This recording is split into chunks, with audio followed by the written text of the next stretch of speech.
안녕하세요. 이번 영상에서 소개할 리습은 선택한 각각의 객체의 가로와 세로의 길이를 치수로 기입하는 리습입니다. 사용 방법 자체는 굉장히 간단한데 본인의 입맛에 맞게 편집을 하려면 설명을 조금 보셔야 될 거예요. 자, 일단 제가 게시해둘 파일은 두 개인데 두 개의 파일 다 로드가 되어 있어야만 합니다.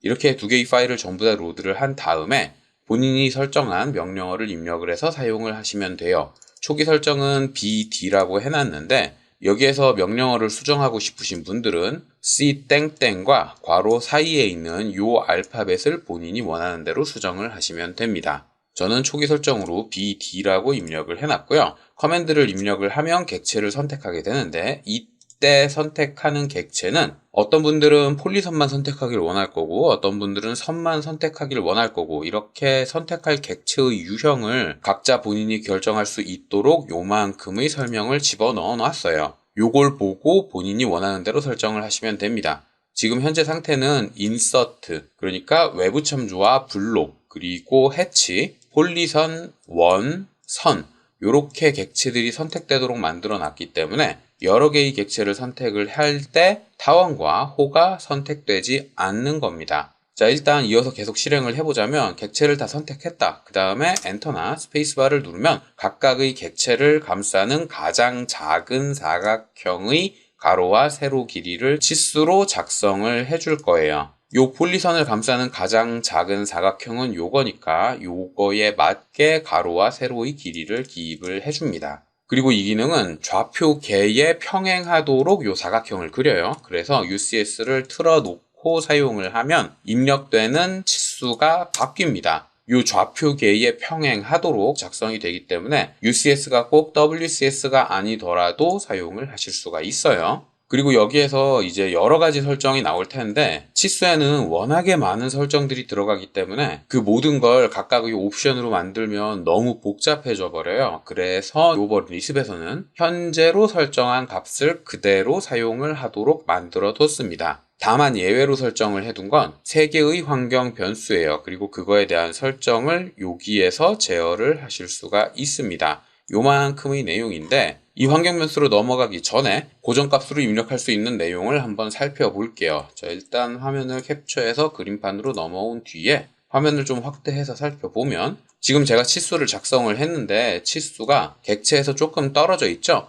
여기에서 요만큼 떨어져 있고 그리고 여기에서 요만큼 이렇게 두 개의 길이를 결정할 수 있어야 되는데 그 과정이 요만큼의 내용입니다. 치수에서 요 선을 치수 보조선이라고 해요. 그리고 요 화살표가 있는 요 선을 치수선이라고 합니다. 그래서 측정할 위치에서 치수 보조선의 끝점까지의 거리는 여기에서 정하는 거예요. 저는 10만큼 떨어져 있도록 설정을 해뒀죠. 그래서 요게 10만큼 떨어져 있는 거고 치수를 직접 측정을 해보면 여기서부터 여기까지의 거리가 정확하게 10만큼 떨어져 있게 됩니다. 그리고 잘 보면 치수 보조선에서 점이 하나 찍혀 있고 치수 보조선이 살짝 떨어져 있죠. 요 사이의 간격은 치수 스타일에서 결정되는 값을 그대로 사용을 합니다. 그래서 요건 치수 스타일의 설정을 바꿔줘야 되는 거고요. 10만큼 떨어진 건 요 점에서 여기 있는 요 점까지예요. 요 점. 그리고 그 값은 여기에서 설정을 해주시면 되고요. 치수 보조선의 시작점에서 치수선까지 떨어진 거리는 여기 있는 요 점에서 요 치수선까지의 거리를 의미합니다. 요 객체에서는 요 화살표의 끝점부터 여기 있는 요 노드까지의 거리를 의미해요. 그리고 그 값의 초기 값은 10으로 마찬가지로 여기에 설정을 해둔 상태입니다. 이 값을 본인이 원하는 대로 수정을 해서 사용을 하시면 돼요. 자, 요 두 개의 숫자는 그런 의미고 그리고 그 밑엔 치수의 문자에 추가로 기입할 내용을 적을 수 있도록 두 개의 구문을 구성을 해뒀습니다. 저는 가로에는 W는 밀리미터, 세로는 H는 밀리미터 이렇게 정해놨는데 여기에서 꺽수의 괄호를 열었다 닫았죠. 이게 치수에서 측정한 수치를 의미해요. 그러니까 W는 99.28mm다. 여기에서 99.28이 측정한 단위입니다. 리습에서 설정한 값은 여기 문자 재지정에 그대로 들어가게 되는데 여기에서 꺽쇠를 열었다 닫으면 그 위에 있는 측정 단위에 적혀 있는 내용을 그대로 입력하게 돼요. 그래서 측정 단위만 입력을 하고 싶다. 그러면 그냥 괄호를 열었다가 닫기만 하면 됩니다. 혹은 뭔가 다른 내용을 집어넣고 싶다. 그러면 그 집어넣고 싶은 값을 여기다 넣으시면 되는 거예요. 그리고 아마도 이 리습을 업로드를 하면 여기에 기재될 숫자의 배율을 설정하고 싶다고 생각하시는 분들도 있을 것 같은데 그런 건 밑에 환경 설정에서 설정을 하시면 됩니다. 자, 여기까지 내용은 그렇게 어렵지 않죠? 그런데 제가 건너뛰고 설명을 한 게 객체의 유형을 정하는 건 설명을 하지 않았어요. 자, 저는 요만큼의 객체를 선택하도록 필터를 걸어 놓은 건데 만약에 여기에 호를 집어넣고 싶다. 그러면 호에 해당하는 걸 뒤에 적어주면 되는데 호는 아크라고 입력을 하시면 되고요. 입력을 할 때 띄어쓰기 없이 쉼표로 구분하고 쌍따옴표로 묶어서 입력을 하시면 돼요. 그러니까 여기에 호를 추가하고 싶으면 맨 뒤에 쉼표 ARC 이렇게 입력을 하면 호까지 선택이 됩니다. 진짜 되는지 또 요걸 한번 사용을 해봐야겠죠. 현재 상태에서는 호는 선택이 되지 않았었어요. 아무리 선택을 해도 선택이 되지 않죠. 그런데 아크를 추가한 다음에 컨트롤 S를 눌러서 저장을 하고 리습을 다시 로드를 해서 사용을 하면 bd라는 제가 지정해 놓은 명령어를 입력을 하고 객체를 선택할 때 호도 선택이 됩니다. 요게 선택이 되는 이유는 제가 여기에 아크를 추가해서 그런 거예요. 초기 설정은 요만큼으로 설정을 해뒀는데 본인이 선택하길 원하는 객체의 유형을 쭉 적어서 사용을 하시면 되고요. 혹시라도 객체를 모두 다 선택을 하고 싶다, 유형 관계없이 다 선택하고 싶다, 그러면 nil로 고쳐 쓰시면 됩니다. 이거에 대한 예문은 요 위에 적어놨으니까 요걸로 사용을 하시면 돼요. 자, 이렇게 해서 객체 선택이랑 각각 설정할 값들을 설명을 했는데 마지막으로 설명할 내용은 환경 변수에 대한 내용입니다. 치수의 형태를 제어하는 환경 변수는 굉장히 많아요. 그 중에 보편적으로 가장 많이 사용하는 3개의 환경 변수를 설정할 수 있도록 기능을 구비를 해뒀는데 그러면 나머지 값들은 뭐 어떻게 사용을 하는 거냐? 현재로 설정되어 있는 값들을 사용을 합니다. 예를 들어 도면층은 현재로 설정되어 있는 도면층을 그대로 사용하게 만들어뒀어요. 그래서 0번 도면층인 상태에서 기능을 사용하면 0번 도면층으로 작성이 되고 1번 도면층인 상태에서 사용을 하면 1번 도면층으로 치수가 작성이 됩니다. 나머지 설정들도 마찬가지예요. 치수 스타일도 현재로 설정되어 있는 스타일을 사용을 하는데 그냥 사용하면 눈에 잘 안 보이니까 문자 스타일까지 새로 하나 만들어서 사용을 해보자면 대충 이름은 아무렇게나 정해줄게요. 요걸 눈에 잘 보이도록 휴먼 매직체로 설정을 해서 저장을 하고 그 다음에 치수 스타일을 하나 새로 만들겠습니다. 그리고 여기에서 사용할 값들을 그대로 여기다 입력을 해주는데 문자 스타일이랑 색깔만 바꿔볼게요. 치수선은 노란색으로, 치수 보조선은 초록색으로 이렇게 설정을 해놓고 이 값을 현재로 사용을 하도록 설정을 해둔 뒤에 기능을 사용을 하면 제가 입력한 설정 그대로 작성되게 됩니다. 왜냐하면 이게 현재 설정되어 있는 값이라서 그런 거죠. 현재 사용 중인 치수 스타일이 제가 방금 만든 스타일로 설정이 되어 있기 때문에 이렇게 작성이 되는 거고요. 현재 치수 스타일을 다른 걸로 바꿔놓고 사용을 하면 또 그 현재 값을 사용을 해서 치수를 작성을 하게 돼요. 0번으로 도면층을 선택을 해놓고 사용을 하면 0번 도면층으로 작성이 되는 거죠. 그런데 여기에서 주의해야 될 점은 치수에는 전용 도면층을 설정을 할 수가 있죠. 이 전용 도면층은 작동을 하지 않아요. 뭐 이걸 사용하도록 기능을 구성할 수 있긴 한데 그러면 낮은 버전을 사용하시는 분들이 리습을 사용을 할 수가 없거든요. 그래서 현재로 설정되어 있는 도면층을 사용하도록 기능을 구성을 해둔 거고요. 이때 예외로 설정할 수 있는 게 이 3개의 환경 변수입니다. 자, 가장 먼저 dimscale 이 환경 변수는 전체 치수 축척을 제어하는 환경 변수예요. 전체 치수 축척이 뭐냐 하면 사용을 한번 해보면 되겠죠. 자, 요걸 똑같은 걸 이렇게 복사를 해두고 기능을 한번 사용을 해보면 요렇게 치수가 작성이 되는데 dimscale 요 값을 2로 설정을 해두고 다시 사용을 하면 이렇게 작성이 됩니다. 모든 내용은 그대로 유지를 하지만 화살 촉의 크기, 문자의 높이 이런 값들의 배율을 곱해주는 거예요.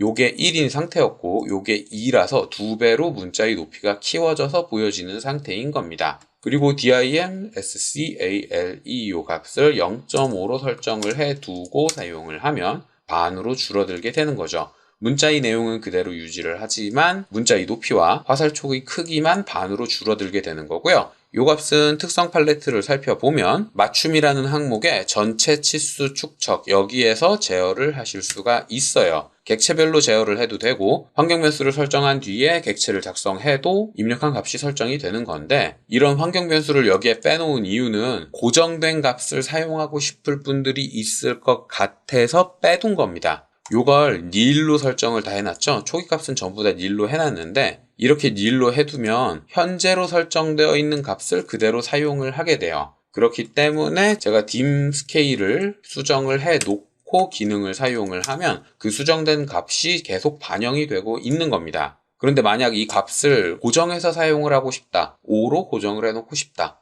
그러면 여기에 5라고 기입을 해서 저장하고 로드해서 사용을 하시면 되는 거예요. nil로 설정을 해두면 현재 값을 그대로 사용을 하게 됩니다. 자, 그 다음에 두 번째 환경 변수는 선형 치수 축척이라고 하고, 환경 변수로는 dim lfac예요. 이게 linear scale factor를 줄여놓은 거예요. 그리고 이 변수는 기입되는 문자의 내용에 배율을 적용을 합니다. 자, 요만큼 싹 지워놓고 다시 한번 사용을 해보자면, 그냥 사용을 하면 요렇게 72라고 표시가 되죠. 그런데 dim lfac를 1이 아니라 2로 수정을 해놓고 기능을 사용을 하면 2배인 144.09로 작성이 돼요. 그리고 다시 한번 lfactor를 0.5로 수정을 해두고 기능을 실행을 하면 이게 36.02로 작성되게 되는 거죠. 요 값을 사용을 하면 단위도 변환을 할 수가 있어요. 리니어 팩터를 0.001로 수정을 하면 밀리미터로 표시되던 값을 미터 단위로 입력을 할 수도 있는 거죠. 70이었던 게 0.07로 기재되도록 이렇게 단위를 변환을 하실 수도 있는 거고요. 요 값도 고정하고 싶은 값이 있으면 여기에 0.001 이런 식으로 지정을 해서 사용을 하시면 됩니다. 이걸 nil로 설정을 하면 마찬가지로 현재로 설정되어 있는 값을 사용을 하게 돼요. 그러니까 바꿔가면서 사용하실 분들은 nil로 설정을 해두고 환경 변수 바꿔가면서 사용을 하시면 되고, 고정값을 사용하고 싶으신 분들은 고정값을 입력을 해주시면 되는 겁니다. 자, 그 다음에 마지막은 프리시전이에요. 이게 정밀도를 의미하거든요. 오토캐드에서 치수는 정수부터 소수점 아래 8째짜리까지 입력을 할 수가 있는데, 그래서 0부터 8까지의 값을 입력을 하실 수가 있습니다. 그리고 환경 변수는 dim, dec, 여기에서 dec가 decimal이에요. 그래서 dim, dec고요. 소수점 아래 4째짜리로 고정해서 사용을 하고 싶다, 그러면 이걸 4로 입력을 해두시면 되는 거고, 바꿔가면서 사용을 할 거다, 그러면 nil로 설정을 해놓고 dim, dec 요거를 직접 타이핑을 해서 바꿔가면서 사용을 하시면 됩니다. 자, 한번 사용을 해볼까요? 지금 현재 상태에서는 치수가 이렇게 기입이 되는데 dim, dec 요 값을 8로 바꾼 다음에 다시 한번 사용을 하면 소수점 아래 8째짜리까지 기재가 되고요. dim, dec 요걸 정수로 입력을 한 뒤에 다시 한번 사용을 하면 정수로만 표시가 되는 거죠. 자, 이런 내용들을 수정을 해서 본인이 바꿔가면서 사용할지 아니면 고정값을 입력을 할지 그런 걸 직접 편집해서 사용을 하시면 되는데, 마지막으로 팁을 하나 드리자면 환경 변수가 길죠? dim까지 앞에 붙여줘야 되기 때문에 손이 많이 간단 말이에요. 이런 분들은 pgp 파일을 편집을 하시면 됩니다. pgp 파일은 명령어만 편집을 하는 게 아니에요. 어떤 내용을 입력을 할 때 단축 명령어로 대신 입력하도록 만드는 거기 때문에 환경 변수도 당연히 사용자화 할 수 있습니다. dim, dec를 숫자 1번으로, 그리고 숫자 2번엔 dim, lfac 이런 식으로 본인이 원하는 거, 입력하기 편한 값을 단축 명령어로 입력을 해놓고 저장을 한 뒤에 reinitiate로 pgp 파일을 다시 한번 로드한 뒤에 사용을 하면 좀 더 편하게 사용을 하실 수가 있어요. 1번으로 dim, dec죠. 자, 요만큼 선택을 해서 쭉 다 지워준 다음에 dim, dec 이걸 입력하는 대신에 숫자 1번을 타이핑을 하면 자릿수를 바꿔가면서 사용을 하실 수가 있습니다. 명령어 편집하는 건 뭐 그렇게 어렵진 않으니까 본인이 자주 사용하는 거 몇 개만 편집을 해두면 쉽게 사용을 하실 수가 있을 거예요. 자, 여기까지가 이번 영상에서 설명할 내용이었고요. 혹시라도 이 파일을 편집을 했다 그러면 파일을 저장을 할 때 반드시 인코딩 양식을 ANSI로 설정을 하셔야 해요. 특히나 오토캐드 버전이 낮으신 분들 반드시 ANSI로 설정을 해둬야만 사용을 하실 수가 있고요. 그리고 리습 파일은 이름을 바꿔도 상관이 없기는 한데 그 대신 꼭 2개의 파일을 모두 다 로드한 뒤에 사용을 하셔야 합니다. 자, 여기까지가 이번 영상에서 설명할 내용이었고요. 혹시라도 궁금한 게 있다거나 이해되지 않는 게 있는 분들은 댓글이나 이메일을 남겨주시면 최대한 빨리 확인을 하고 답을 드리도록 하겠습니다.